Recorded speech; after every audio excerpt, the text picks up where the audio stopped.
2 সপ্তাহ পরে একটি ভয়ানক একটা কাহিনী ঘটলো। তো 2 সপ্তাহ পরে এসে যখন আমাদের পরিপূর্ণ মাছ ছাড়া শেষ, পুকুরে একদম মাছ স্যাচুরেটেড, তখন হঠাৎ করে দেখলাম এই যে পানির কালারটা পুরোটাই কালচে হয়ে গেছে।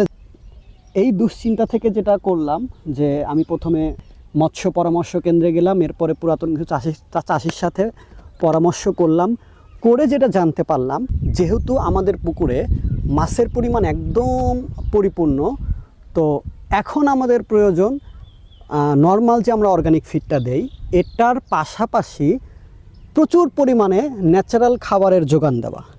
তো এইটা পুকুর পারতেছিল না।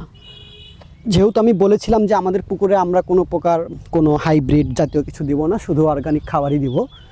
তো সেজন্য আসলে পুকুরের প্রচুর পরিমাণে খাবারের দরকার ছিল।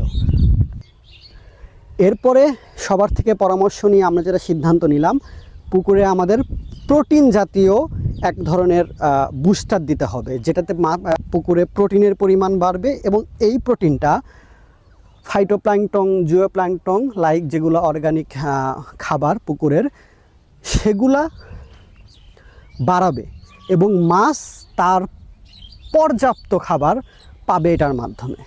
তো এটা আমরা দিয়ে আলহামদুলিল্লাহ একদিন পরেই রেজাল্ট। পুকুরের পানির কালারটা আবারও ডিজায়ার, যদিও আকাশের রিফ্লেকশনের জন্য পানির কালারটা পরিপূর্ণ দেখা যাচ্ছে না। এটা এখন সুন্দর গ্রিনিশ কালার, যেটা দেখেই বোঝা যাচ্ছে এখানে পর্যাপ্ত খাবার আছে, মানে দেখে একটা ভালো লাগে। হ্যাঁ, তো দুশ্চিন্তার কোনো কারণ নাই, এখান থেকে আমরা বেঁচে গেলাম। তো এরকম সামনে হয়তো আরও বিপদ আসবে, তো সেগুলোর জন্য আমরা কাজ করতে প্রস্তুত।